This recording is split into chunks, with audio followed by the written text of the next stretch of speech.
Hi, I'm Ryan for Ryan's Guitar Stuff, and today's video is a bit of a different one. So, as you know, if you're a fan of the channel, or if this is your first video, I'm reliking the Mustang, and the next step in the process is putting it back together. So, what I have to do now is wire. So, in this video, I'm basically just going to show how to wire a guitar. So, what you need are, I'll just stick it on screen as I go along. 2 pots. You need, for what I'm doing here, which are 2 single coils, but they're wired, they're meant to be P90s. You can use 1 to 2 pots. I'm using 250k, but you should be using 500 if it is a P90. Other things you'll need are a jack, wire. So I typically use vintage pushback cloth for no other reason than, oh Jenny, sorry. I find it the easiest to work with because it's literally just, if you can see it, and you just push it back and it exposes itself there. That's the wire I'll be using. Other stuff you need are a soldering iron. I typically would use a 30-watt iron, like such. The best, I've gone through a few different soldering irons, and the best ones I've come across are ones there are 30 plus watts, and ones that have a removable tip that is fixed in with a screw, like such. For any other reason, then I've gone through a few that had screw-in tips and I couldn't find a replacement tip for it. Another thing that's very, very useful to have is flux. It lowers the point of soldering. It lowers the point for solder to melt, and yeah, it's a really useful thing to have. Solder itself, this one is 60% tin, 40% lead. It seems to be the industry standard. And yeah, the last thing you need is what I'm about to get in now, which is a cap. So I'll take out the packaging. These are orange drop caps. You can get different types of caps. You can get oil and paper caps. I prefer orange drops because they're way cheaper than that, but they seem to be quite good caps all the same. And if I'm not mistaken, since I'm using 500k pots, give me 1 second. So since I'm using 250k pots for kind of a Strat style wiring, the best cap to use is 0.02. I forget what the units caps are measured in. I'll stick it up on screen, but yeah, that seems to be the best value for the best suite. So that's what I'm using, and yeah, I think that's everything. Other things that you could use, but you don't need, are stuff like a solder sucker. This is great for if you have too much solder on something. You can push this down, and when you press this, if you have solder, it sucks up the excess solder, which is a really useful thing. And yeah, that's basically it. So I'm going to change camera position and continue from there. So I've slightly changed view, so I also have a webcam in front of me, so you can see my hands. So as I was saying, just to indicate what the pot writing, just to indicate what the values on the pots mean, you have here, whoops, I'll use this pot here. So right here, you can see that it reads CTS, CTS here, and that indicates the company that's made it. Then over here would be the pot value, which this is a 250k pot. You can see there. And I'm not sure how well you can make it on camera. This also says linear here. So that indicates that this is a linear pot. This one says AUD, indicating this is an audio pot here. The main difference is the EQ taper, or the volume taper I should be saying. They're slightly different. Linear would be a straight line, while audio would have more of a... I'll stick them up on screen, it's be easier that way. So now to heat up the soldering iron and get on with how I should be wiring this. Since this is a very basic wiring option, this is very similar to a Telecaster or anything of such, I can actually just use a Telecaster wiring setup. So, as I was saying, this is a 250K and a 250, and I'm going to start wiring. So, I have my soldering iron here. I'm going to have my sponge here. It's not hot enough yet. But what I'm going to be doing is I'm going to be using the flux, and you can see it's a lot, but just rub a little bit onto where I want it to go, and then all the little things I'm going to prep now. So for instance, this lug here on the pot, so this is the volume, this is the input lug here, this is the output or common lug, and this lug on the end has to be bent up and grounded.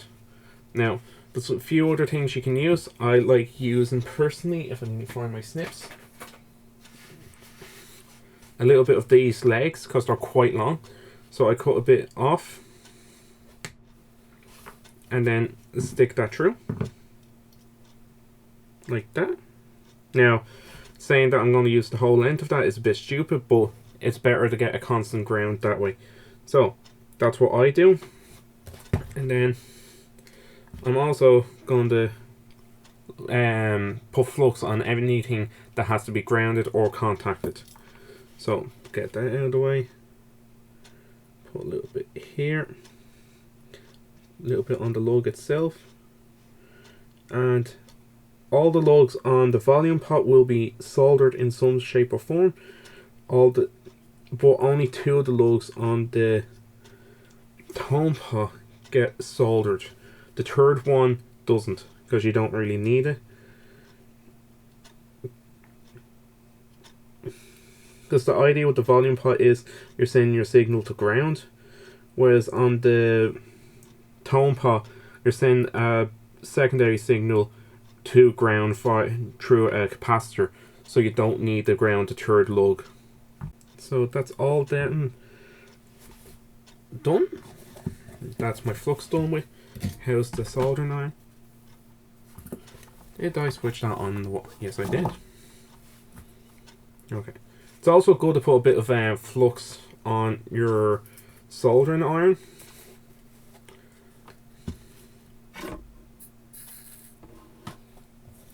Because it makes it good and makes the solder flow a bit better as well. So, cool. So, I'm going to put this in place where I want it. And I want to connect in here and here. So, I'm going to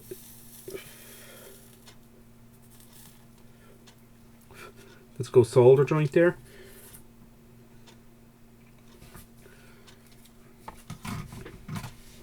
Move my mouse out of the way. So,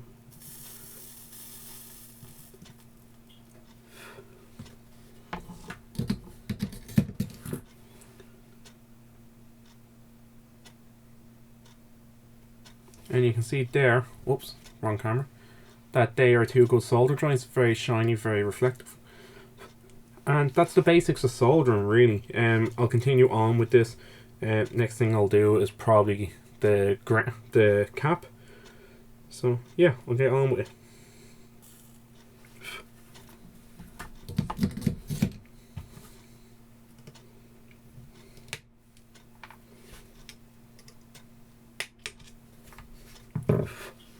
So they're the 2 what I would consider the most annoying solder points to do.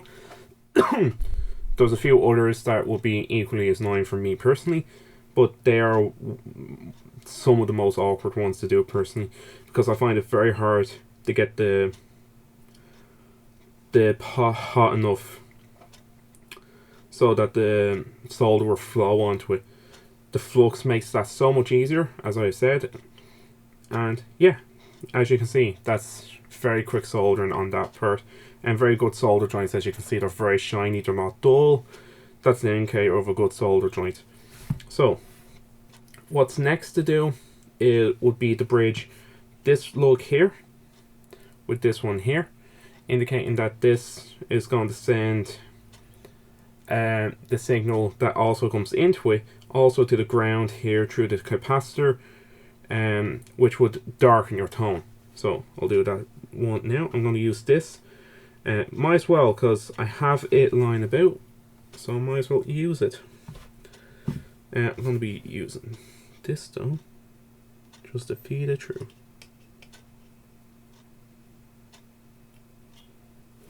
Yeah, there we go. So as I said, now the solder.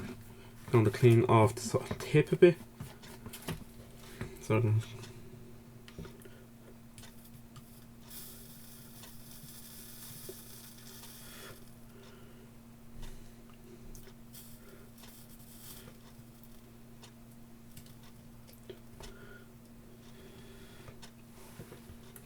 there we go. So that's that done. Yeah, I'm just going to tidy up the ends of the joints a bit. So like stuff like this, bits coming off. There's no need having them there. They're likelihood to cause grounding issues in the future. Now, if this was for a customer, I wouldn't be using the legs. Just because they cause more. It wouldn't be very common to use them, and depending on the guitarist, since this is not a far distance, I feel very comfortable using something like this. So you can see it's just a little bit tidier. You're not having bits likelihood of connecting to each other. So next wire to get wired up is output live to jack. So that would be this lug here. Okay, going to, I believe it is this lug. Yeah, it would be. So just to explain real quick with this. No, I found my screwdriver. So not the jack I'm going to be using, but it'll do for the meantime. I'm going to swap it out for a switchcraft. So you can see this lug here connects to this plate on the inside and the inside comb which comes out here. That will indicate that this is a ground lug since it's connected to this plate, and then this one, since it's not connected to this and goes under and comes out on the same level. I'm not sure how well that will pick up. Yeah, it picks up quite well actually. Comes out on the same level as this, will indicate this is the live tip. So I'm going to wire that up as such. Word to the wise would be to keep all your wiring scraps. I have a box of wiring scraps left about. For reasons like this, that's the perfect length for me. So, good tip for soldering is twist it into one braided wire, kink it up until it can stand by itself, and then solder it. Move that out of the way so I don't dirty it. Oops.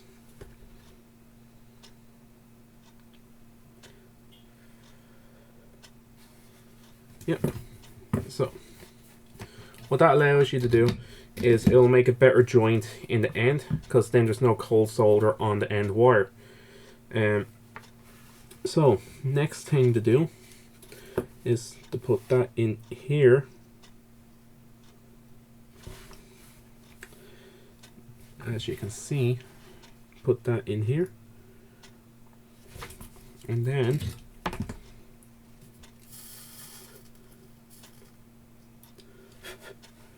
that's wired. Yeah. Oh, nope. Need a bit more solder on that lug. Just not happy with it. Yep.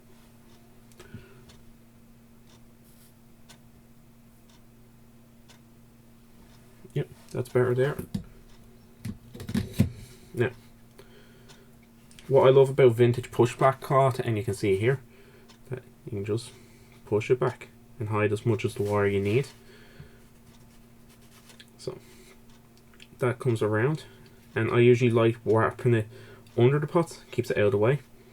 So as I said, that's going to come out here and go to the jack. So cut that a little bit longer so I can move out of the way.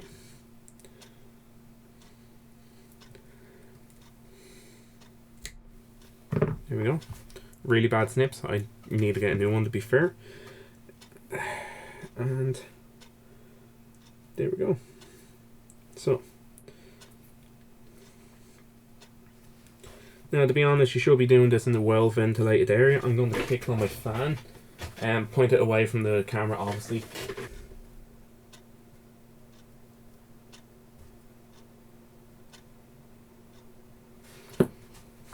Okay, so I'm going to flow a bit of solder onto the ground lug and the live lug of the jack.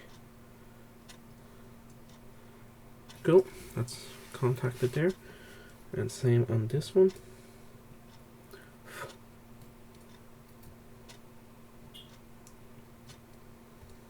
Cool, that's done that there for me. Now to connect the live to the live.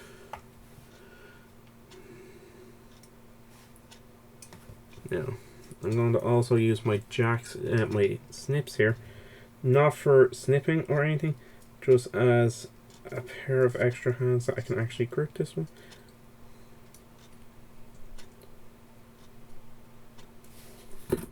So,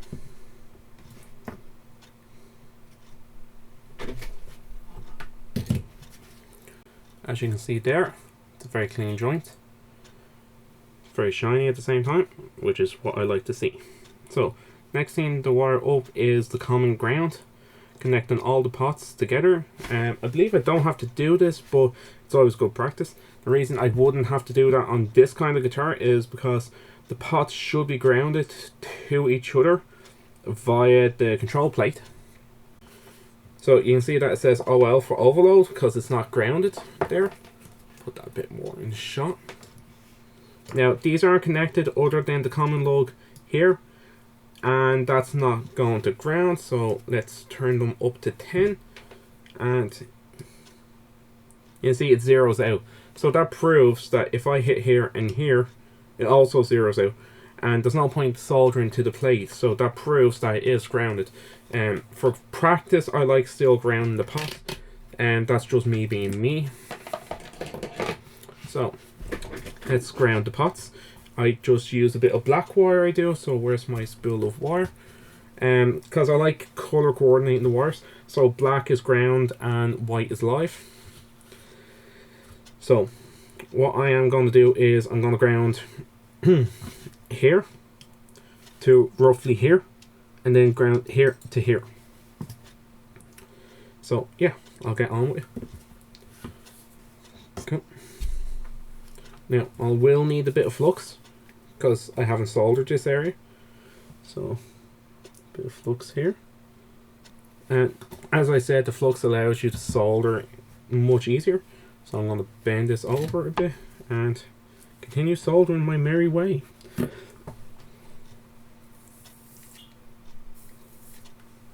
Alright. So you can see there was a huge lump of solder left on it. As you can see here. That's after burning out on me, so that's why I couldn't solder onto the wire there. So now the solder's flowing a lot better, it is. Yeah, so it's after flowing onto the wire, and yeah, let's continue with this project.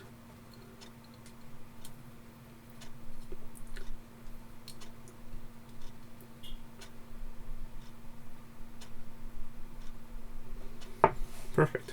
So that's that. May need to order some more. There, you can see there. So that's the first of the ground connections done to the jack. Now to do the common ground for the rest of it.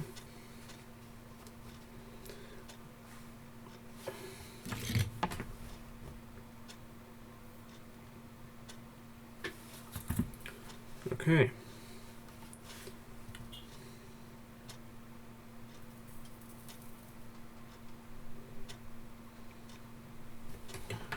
Cool.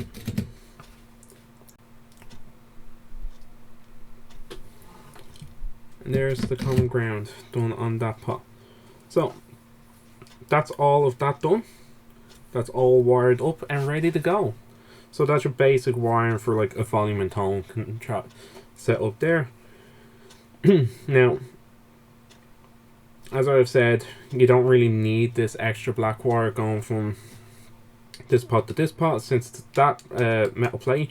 But if this was a Strat, you would also don't need it, because it would usually have a shielding on it. Stuff like a Les Paul, you would most definitely need it, because most Les Pauls don't have shielding on the inside. Some may have conductive paint, but most traditional style LP guitars wouldn't.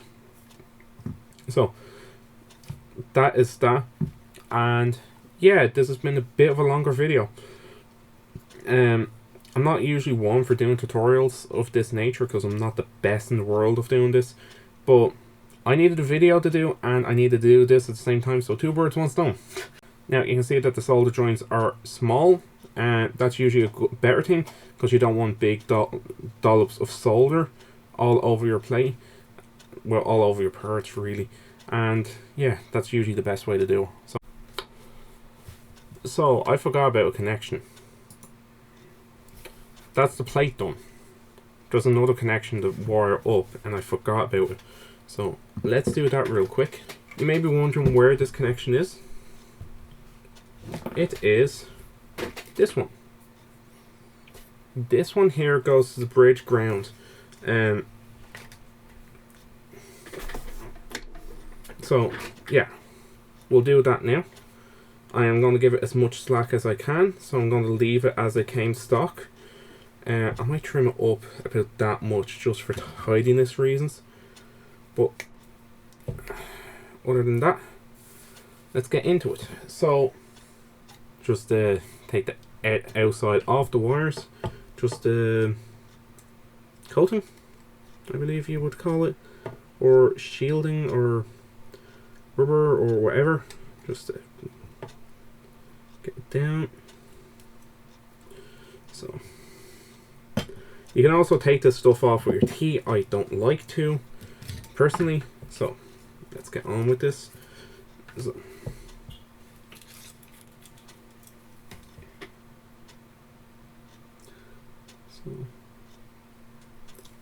as you can see, that is taking the solder there.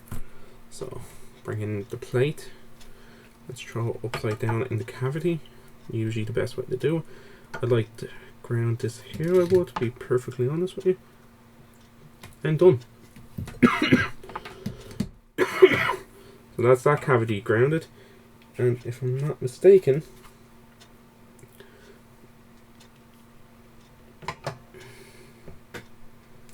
that's that done. So that all fits in perfect. It's not bumping around, it's not rocking around. I've had it that when putting the guitar back together, that the guitar doesn't close up. That's mainly happened on Squires, personally. What that is usually from is the switch being a 5-way blade switch. It won't seat properly because the bodies are thinner. This is usually on the Affinity lineup. As far as I know, because they're thinner bodied. So yes, I'll do another video on the switches, just explain how to wire up switches. So yeah, see you next time. So that's how the wire up controls anyway. So I've been Ryan for Ryan's Guitar Stuff, and see you next time. Bye.